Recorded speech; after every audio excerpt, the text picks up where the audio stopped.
千里之行，始于足下。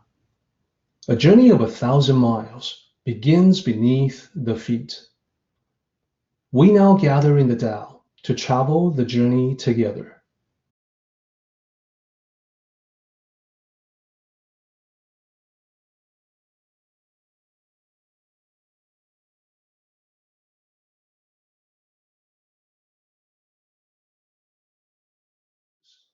So how would Tao sages see it? Well, I want to give you this particular analogy to think about. This is from Douglas Adams. He has passed away, but he came up with some remarkably interesting things, ideas for all of us. This one is called the puddle, and you may be puzzled as to what the puddle, what is that, and how is that supposed to bear on anything that we're talking about? We're talking about how the world seems to be custom designed for us. We're talking about how animals and plants, they're all edible to us. We can consume all of them. Some of them are really tasty. So, doesn't that mean we're meant to do that? We're meant to eat all that meat. We're meant to discard these ideas about becoming a vegan and so forth, because after all, God made the whole world for us to consume. So that's the idea. And here's what Douglas Adams said about that. It's the exact same way that Lao Tzu looked at the question of about, what is the reason it seems like the whole world was made for me? So Mr. Adams says, we always ask ourselves why. Like, why is the world this way? We ask that question because we always look for intention. We always look for intention because we know that we use intention all the time. Like, for instance, we make a meal in order to eat it. So we look at the world, we look at the rocks, we look at the trees, and we wonder what the intention is here, even though in nature, there really isn't intention. It doesn't really have intention. And we like to think about, hey, this person who made this world intended for us. And this is the point where you think, well, the world fits me really well. The caves and the forests, the streams, the animals, all custom tailored just for me, or for human beings. I mean, there's no other conclusion that you can come to, right? And then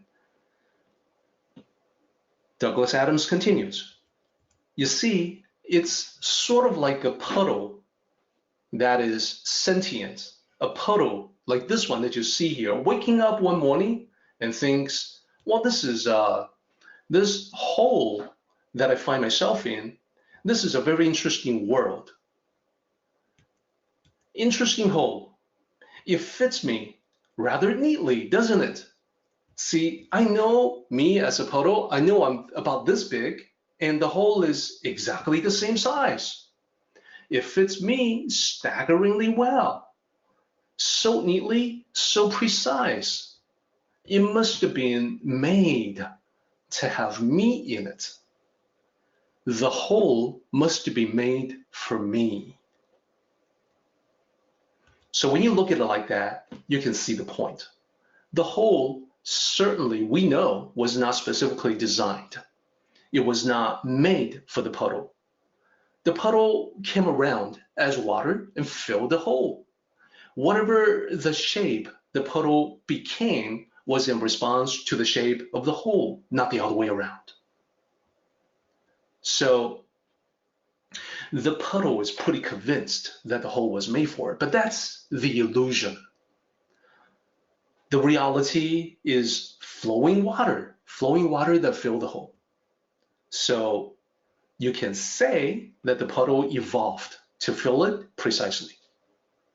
So it's the same with human beings. We evolved to fill our niche in the ecology.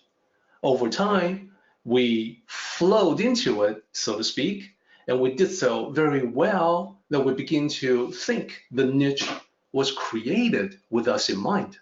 We think that it was customized for us. In reality, any dominant species that eventually came into power in a particular world, chances are pretty good that it has the ability to survive on any kind of food. That's what gives it the ability to go from one generation to the next, surviving disasters. So just because human beings had that ability to adapt, that does not mean that, for instance, animals were made to be eaten by human beings. No more than the whole was designed for the puddle, custom fitted to the puddle, like bespoke tailoring. But then you may say, it's kind of a nice thought though, right? That everything exists for us. I mean, what's the harm in thinking that way? So Douglas Adams points out that this is a powerful idea. So powerful, in fact, that human beings can become preoccupied with the notion. And that preoccupation can be quite negative. So suppose the puddle keeps thinking about how the whole is perfect fit and the sun rises. The puddle continues to tell itself the story about the whole being made to have him in it. And the sun is shining, the air is heating up, and the puddle is shrinking. It's getting smaller and smaller and smaller. The puddle, while it is shrinking, frantically hangs on to the notion that everything's going to be all right, because after all, this world, this whole, was meant to have him in it, was built to have him in it.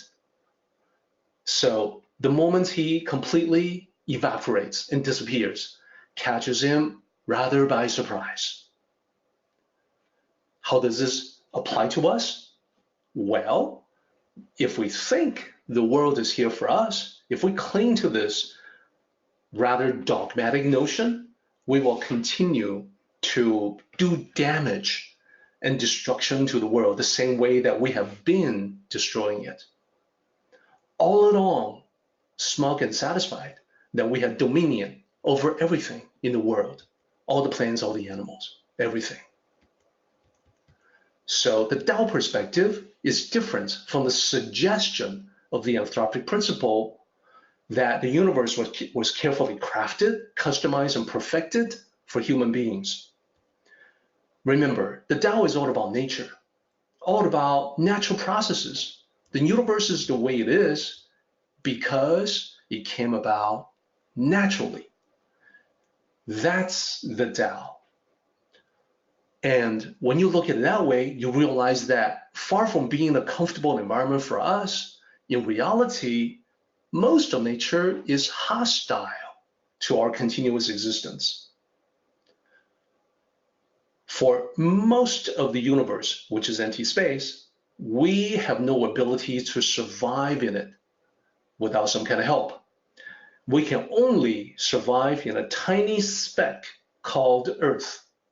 And even on Earth, there are countless ways nature can kill us.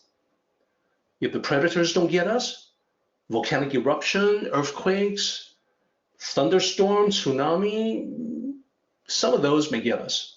Or an asteroid can come by and wipe us out.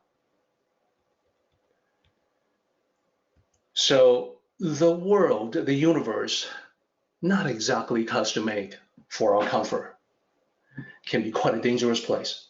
We came about naturally. We have ingenuity. We have creativity that are aspects of the Tao. We utilize them to fit ourselves into the world. And that's how the precise fit happened, like the whole to the puddle, the world to us. So this is from The Salmon of Doubt by Douglas Adams, published in 2005. So even just when we stick to the creation of the world, of the universe, the difference from the Tao and the difference, I would say the divergence between Eastern and Western modes of thinking can be very interesting and can give a lot of food for thought. Our meeting has come to an end, but the journey continues on. Let us travel safely. Until next time, may the Tao fill you with peace and happiness.